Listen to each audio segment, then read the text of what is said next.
Good morning students.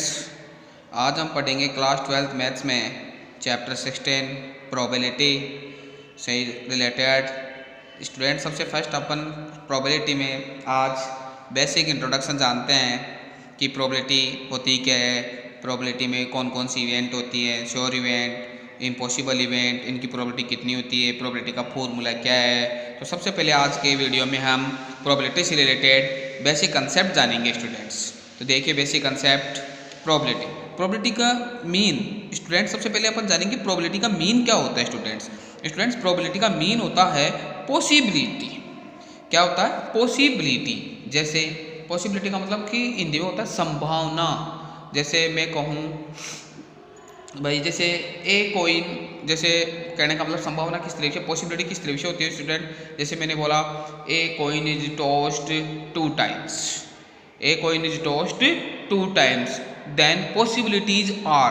अब तो इसकी पॉसिबिलिटी किस तरफ से बन सकती है, या तो ए कोइन को अगर आप 2 टाइम्स टॉस करवाते हैं तो या तो एच एच आ जाएगा, कोई जरूरी थोड़ी एच एच ही आई, एच टी भी आ सकता है, या टी एच भी आ सकता है, या टी टी भी आ सकता है। थ्रो कराने पर पता लगेगा अपन को वो तो इस तरीके से इसका मतलब होता है पॉसिबिलिटी। कहने का मतलब नेगेटिविटी नहीं आती है इसमें, अपन को इसमें कुछ ना कुछ रिजल्ट जरूर प्राप्त होगा। आई बात समझो स्टूडेंट्स। तो ये इसका पॉसिबिलिटी का मतलब ये होता है कि अपन को इसमें कौन कौन से रिजल्ट प्राप्त होंगे, कौन कौन से रिजल्ट होने की पॉसिबिलिटी बन रही है, यही अपनी क्या है स्टूडेंट्स, प्रोबेबिलिटी होती है। तो प्रोबेबिलिटी का डेफिनेशन क्या है स्टूडेंट्स?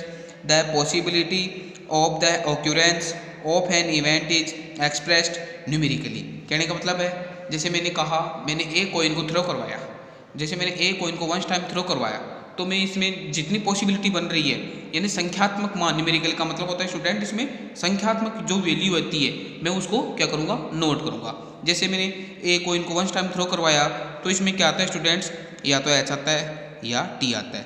तो इसकी न्यूमेरिकल वैल्यू कितनी हो जाएगी स्टूडेंट्स? 2 हो जाएगी। आई बात समझ में। तो किसी घटना के घटित होने से प्राप्त परिणामों की संख्या क्या कहलाती है स्टूडेंट्स? प्रोबेबिलिटी कहलाती है।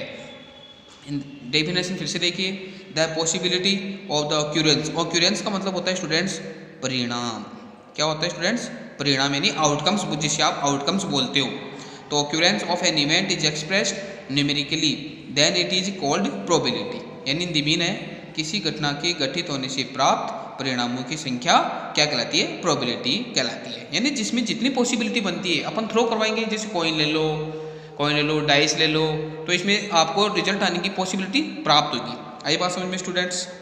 तो probability is denoted by P of E. Probability को अपन किससे डिनोट करते हैं स्टूडेंट्स? पी ऑफ ई से या पी ऑफ ए से लिख दो स्टूडेंट्स। यहाँ पे या तो पी ऑफ ई लिख दो या पी ऑफ ए लिख देंगे स्टूडेंट्स। ई क्या है यहाँ पे स्टूडेंट्स? इवेंट है। ए भी यहाँ पे अपन क्या मानेंगे? इवेंट ही मानेंगे। Event are 2 types. कितनी इवेंट्स होती है अपने पास? 2 इवेंट्स होती है। जैसे फर्स्ट इवेंट कौन से? श्योर इवेंट, जिसे अपन पॉसिबल इवेंट भी बोलते हैं। एक होते हैं इम्पॉसिबल इवेंट। अब पॉसिबल इवेंट कौन सी होती है? जो फिक्स हो, निश्चित रूप से गठित हो। आई बात समझे। यानी जिसका इवेंट होना निश्चित हो, श्योर हो, उसे अपन पॉसिबल इवेंट या श्योर इवेंट बोलते हैं। इम्पॉसिबल इवेंट कौन सी होती है? जिसका घटित होना या जिसका इवेंट होना निश्चित न हो, इम्पॉसिबल हो। जैसे मैं कहूँ a dice is tossed once time, then find the probability number of 7 आने की प्रोबेबिलिटी फाइंड करें। तो आपको पता है प्रोबेबिलिटी में टोटल डिजिट 6 होते हैं, तो 7 आने की प्रोबेबिलिटी कहाँ से आएगी? तो इसका मतलब ये क्या होगी? यहाँ पे इम्पॉसिबल बात हो गई। आई बात समझ में। तो इसे बोलते हैं अपन इम्पॉसिबल इवेंट। श्योर इवेंट या पॉसिबल इवेंट जिसमें फिक्स हो उसे बोलते हैं अपन श्योर इवेंट या पॉसिबल इवेंट। आई बात समझे स्टूडेंट्स। अब जो श्योर इवेंट होती है या जो पॉसिबल इवेंट होती है, उसकी प्रोबेबिलिटी का जो सम होता है ना स्टूडेंट्स, वो उसका क्या होता है? 1 होता है। तो मैंने क्या लिखा है? Sum of probabilities of possible event oblique sure event is 1। यानी जो पॉसिबल इवेंट या श्योर इवेंट होती है उसकी प्रोबेबिलिटी का सम कितना होता है स्टूडेंट्स? 1 होता है। यानी जो प्रोबेबिलिटी जिसका घटित होना निश्चित होगा ना, उसकी प्रोबेबिलिटी का सम क्या आएगा स्टूडेंट्स? 1 आएगा स्टूडेंट्स। क्या आएगा? 1 आएगा। अब लेते हैं इम्पॉसिबल इवेंट। क्या लेंगे? इम्पॉसिबल इवेंट लेंगे स्टूडेंट्स। तो इम्पॉसिबल इवेंट मैंने भी एग्जाम्पल्स देके बताया। यानी जैसे अपन डाइस को थ्रो करवा रहे हैं और डाइस में टोटल नंबर 6 है। अब अगर अपन को 7 होने की पूछ ले तो वो इम्पॉसिबल इवेंट है। तो इसका मतलब ऐसी घटना जो घटित नहीं होती है उसकी प्रोबेबिलिटी कितनी होती है स्टूडेंट्स, 0 होती है। तो sum of probabilities of impossible event is 0 होती है। आई बात समझ में स्टूडेंट। इसका मतलब आपने इस चीज़ से क्या देखा कि जो प्रोबेबिलिटी की जो लिमिट होगी वो 0 और 1 के बीच में आएगी, यानी 1 से ज़्यादा प्रोबेबिलिटी का आंसर नहीं आएगा स्टूडेंट्स। अब प्रोबेबिलिटी का फॉर्मूला क्या होता है स्टूडेंट्स, प्रोबेबिलिटी का P of E equal to number of favourable outcomes upon number of total possible outcomes. ये किसका फॉर्मूला है स्टूडेंट्स, प्रोबेबिलिटी का फॉर्मूला है। आई बात समझ में। अब प्रोबेबिलिटी की जो लिमिट होती है स्टूडेंट्स वो क्या होती है, limit of probability 0 less than equal to P of E less than equal to 1। इसका मतलब क्या हुआ, प्रोबेबिलिटी 0 से बड़ी या 0 के इक्वल तथा 1 से छोटी या 1 के इक्वल होती है। यानी प्रोबेबिलिटी का आंसर स्टूडेंट्स 1.1 भी नहीं आएगा। यानी मैक्सिमम आंसर, प्रोबेबिलिटी का जो मैक्सिमम आंसर होता है ना स्टूडेंट्स वो क्या होगा, 1 होगा। आई बात समझो। मिनिमम आंसर क्या होगा, 0, यानी 1.1 भी प्रोबेबिलिटी का आंसर नहीं आएगा। और जो प्रोबेबिलिटी आएगी वो अपन को उसका रिजल्ट वास्तव में प्राप्त होगा।